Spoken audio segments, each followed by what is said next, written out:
Concetto Fischetti joins me now, and of course he is with IOGP, the International Association of Oil and Gas Producers. Great that you've taken the time. Thank you so much.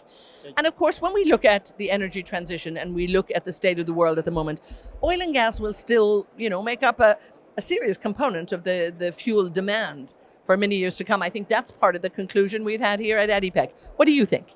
Actually, taking climate change while matching energy demand is quite a big challenge. But oil and gas, as you said, is taking a leading role on this. IOGP is supporting oil and gas just to make a lot of low carbon projects and decarbonizing key operation within our sector. So there is a great plan of standard that IOGP will deliver to support this.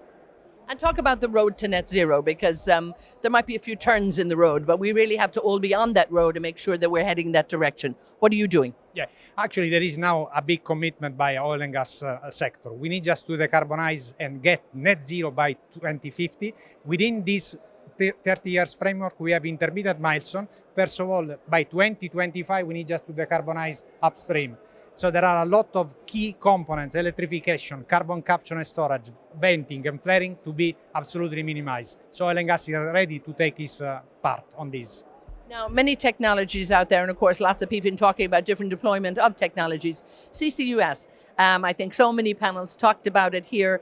What's your position on it? And also talk to me about large-scale deployment, because it sounds like this is what we need. Will it happen? Yeah, actually, it's my favorite subject, CCUS, and that's a great opportunity for oil and gas. We know we have the technical strength, we have the competencies just to unlock a lot of CCS projects, and actually not only to store our own emission, but also to give transportation and storage network to the industrial sector. So it will be actually a dual goal: on emission, but also unlocking the industrial emission storage availability. Now talk to me about, when we talk about emissions, we talk about scope 1, scope 2, scope 3. And again, where can you really help advise people and advise all of your members? Talk to me particularly on that scope 1. Yeah, actually scope 1 is mainly made by stationary combustion, flaring, venting. That's why IOGP deployed a toolkit of key standards on the 4 topics, so that we can be, as we have done for safety and environment, we can dictate the metrics to decarbonize over just scope 1 emissions. COP26, how could I forget this? COP26 was so busy and was talked about very much here at ADIPEC. I mean, methane became a big focus, and a focus I think that the industry is now very targeted on, and will make a big difference. I think there's going to be a big push in methane reduction. How important is that? Yeah. First of all, let me say that I'm very optimistic about COP26. There has been a lot of skepticism, but actually there has been quite an important step forward. And exactly on methane, there is a clear commitment. Oil and gas is taking a clear commitment to reduce methane intensity target below 0.2% by 2025. Well, actually, this is a practical step. IOGP will make a lot of effort to support this target. Now, IOGP is an organization that's been around for a while, but we have many more organizations.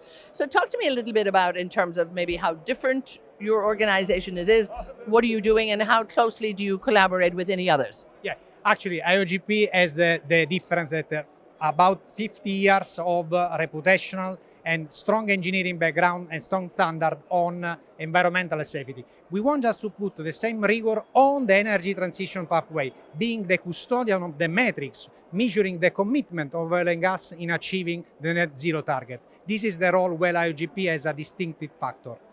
And again, you've been at ADIPEC now, you've been very busy here. What about the show, walking around here?